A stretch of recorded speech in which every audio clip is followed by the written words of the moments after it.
Hey, good afternoon. I just want to make a quick little video about, if you have children and you have split custody or your ex has custody, with dealing with a narcissist, or at least with mine, I've noticed that we both have, let me say this, in my situation, we both have joint custody. And with, I think it says something about reasonable phone call privileges or something like that in the papers. Well, whenever my son is with me, then she can call him pretty well anytime. I don't care. She can talk to him. I'm not going to withhold him access from her or her from him. And whenever he is with her, well, for one, I really don't call. And I know that's kind of a shitty thing to do, but I know it's easier on him because he doesn't feel the pressure of her breathing down his shoulder, over his shoulder, breathing down his neck. And every time I have talked to him on the phone, it's been, you can tell it's not him. You can tell it's guided and restricted. And there's even been a few times where he's just been very hateful and rude. And the things that are said, you can tell they're not of his character. But I just wanted to make a little video, saying, it's a shitty thing. I wish I could say how to deal with it. I'm just, trying to do my best with it. But it's just something that come across my mind. And I'm sure y'all have a lot of these same situations.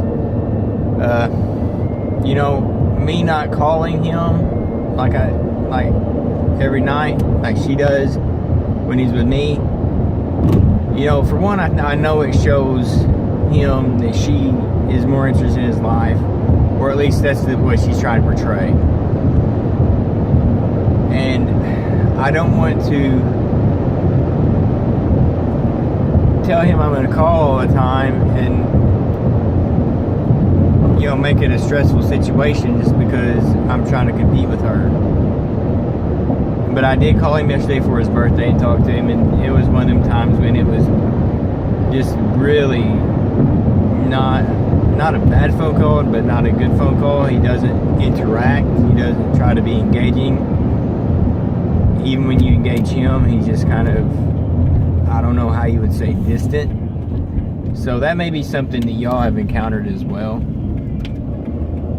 And I think even if she isn't guiding him and restricting his conversation,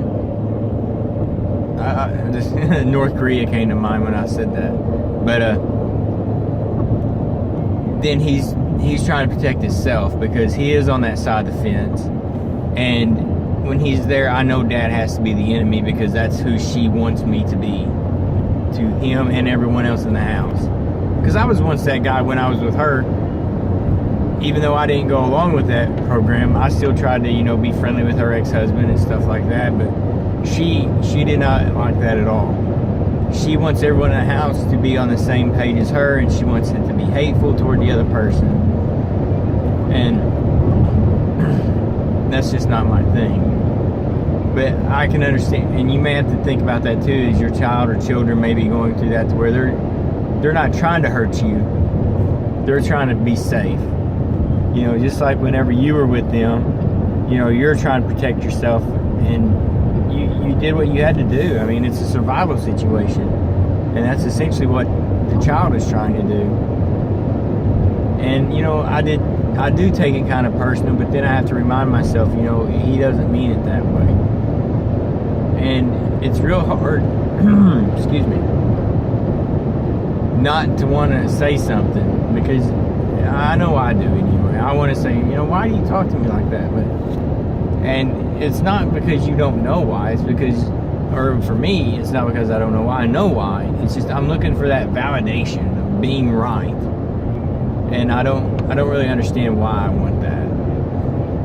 I guess it's,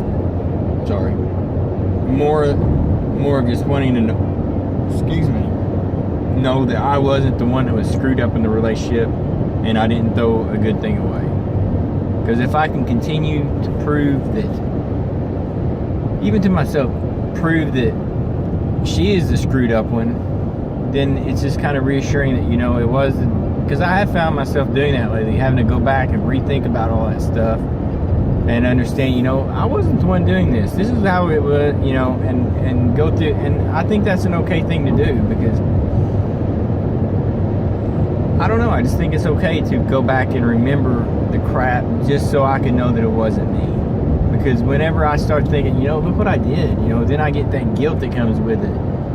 And I don't want that guilt because I didn't do anything wrong. But I'm ranting again, but that's the only thing I was trying to say is, sometimes you may have to deal with that kind of phone call stuff, or even in the visitations, they're just going to ruin everything. And I've been kind of stressing as well because she's got a stupid restraining order against me. I know y'all know a lot about that. Even when you don't even do anything, But I had to ask her about the house that we're living in. So I'm waiting to see if she says I violated the restraining order on that. So I've been really anxious.